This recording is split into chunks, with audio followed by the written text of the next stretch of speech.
Hey everyone, it's Dr. Romani. Welcome back to this YouTube channel on narcissism and toxic behavior of all kinds. Let's take on another Am I the Asshole? And if you have any suggestions for them, definitely send them our way because a lot of these are actually being brought in by people who are actually reading these and saying, you should take this one on. So this is an interesting one. This person's asking, am I the asshole for how I reacted when my husband threw away our daughter's kitchen tools that I bought for her? Okay, so that already seems like a bizarre start. So this person says that her daughter, who's 15 years old, loves cooking. She began discovering new meals after she became vegan, and this daughter was a very picky eater in the past. The mom encourages her to cook her own food, but my husband hates it, although she still sits at the table with us. But he thinks that her having different food on the table is disrespectful to the family, and she should just be eating what we eat. Okay, so holy authoritarianism. I thought that was ridiculous and asked him to just let her be. True. He got more agitated, bad sign, and said that the daughter wasn't allowed to use any tool in our kitchen if she decides to cook for herself since he paid for everything the kitchen has. Controlling through money. Again, a very authoritarian kind of move. I fought back on his decision, but he stood firm. Kitchen tools, folks, ain't nothing too small for these folks to try to control, right? I decided to just go out and buy her all the tools she needed to make her meals. She buys her own groceries, so I don't have to worry about that. So, a 15-year-old child having to buy her own groceries, and the controlling father won't even let her use a damn spatula. Last night, I was out, and my daughter called me crying, saying my husband threw away all the tools I got her to prevent her from cooking. Not okay. I was fuming. I went home and started arguing with him, telling him those weren't his tools. He argued that the daughter was cooking in his kitchen and he already didn't authorize that. So this is what that parental narcissistic abuse looks like, by the way. I blew off and went off on him, telling him he's ridiculous and he was just looking for excuses to prevent our daughter from cooking. He yelled that our daughter is acting spoiled. By the way, this is a girl who's buying her own groceries because her controlling father won't even do that. He yelled that the daughter is acting spoiled and that I repeatedly let her disrespect us and the table manners by letting her cook her own food instead of being grateful and eating what's already on the table. Control. Again, that then this actually has a lot of coercive control elements to it too. We fought some more, then I went upstairs. He followed me, saying I'm avoiding responsibility and that I'm encouraging the daughter to become selfish and egotistical instead of appreciating what's in front of her. So there's projection, because that's what this dad is: selfish, egotistical, controlling, projecting that onto the portrayal of the child. I refused to talk to him, and he said I should apologize. Narcissists love telling the other person to apologize. He said I should apologize for reacting by yelling at him and calling him names. Fragile ego, hypersensitivity, all there. So this is a problem, and I feel so much for this daughter having to grow up with a father like this, because you can imagine the downstream effects there are going to be. So some people had some questions that were raised by this scenario. So interesting, this woman has weighed in, and they said, why? Some people asked questions, so she's clarifying. She said, why does this woman let her daughter buy her own groceries?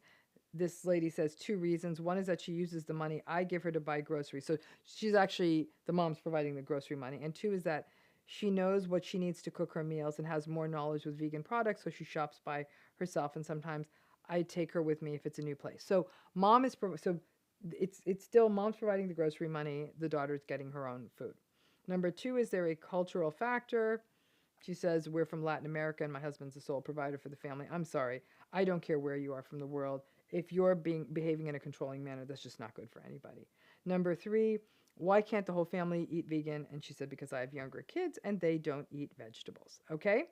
Um, this is, again, it is a very, I think for me, this was actually an interesting sort of a triggery one, because I grew up in a home where a lot of the narcissistic abuse happened around the dinner table, and it actually, I'm still messed up about food to this day. And my preferred way to eat, ironically, is alone, because I get very tense when I have to eat with other people. Like, and I'm very old now, so to tell you, after all those years, the tension created about food and washing dishes and clearing the table and being obedient at the dinner table messed me up permanently. So first of all, I really feel for this people's daughter.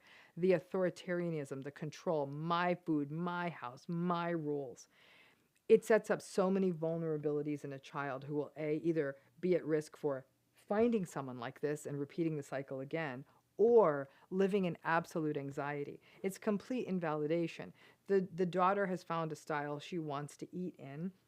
Many people embrace veganism for a variety of reasons, from ethical to personal to taste to whatever. And I think that that kind of choice by a child is something that can be respected. She's even offering to, this guy is screaming around how his daughter is entitled. And the daughter is actually saying, I'll cook my own meals. It's not like she's saying, I'll only eat a vegan meal. She's picking through the food at the table. She's actually cooking her own meal, rolling up, following the dad's abusive dinner table tradition, and sitting there and being abused with him at the table. And then to show that kind, instead of talking about it, right? So this is what we see in these kinds of really abusive, toxic, narcissistic family systems. Instead of even making it a conversation, this person throws the utensils away. So not only does it show just absolute disrespect to the mother, so the father is showing disrespect to the mother because she spent money to buy those kitchen tools, is showing the daughter that she has no validity in her father's eyes either, which is also completely unacceptable kind of a sort of a structure. Then the father turns around and is yelling at the mother for not taking responsibility and calling her reactive. So it doesn't seem like anybody can win in this family system. And the fact is, nobody can. Mom is stuck in a toxic marriage. Daughter is an adolescent who now has this difficult, toxic father. And the other kids are going to have to deal with their own forms of emotional abuse from this father as they grow up. This idea of the toxic authoritarian father, no one in the world can convince me there's any utility to this parenting model. Nobody has ever come out of that parenting model intact or healthy. They either come out as authoritarian and abusive themselves, they come out as deeply anxious, they come out feeling socially anxious. There's just it doesn't do anyone any favors.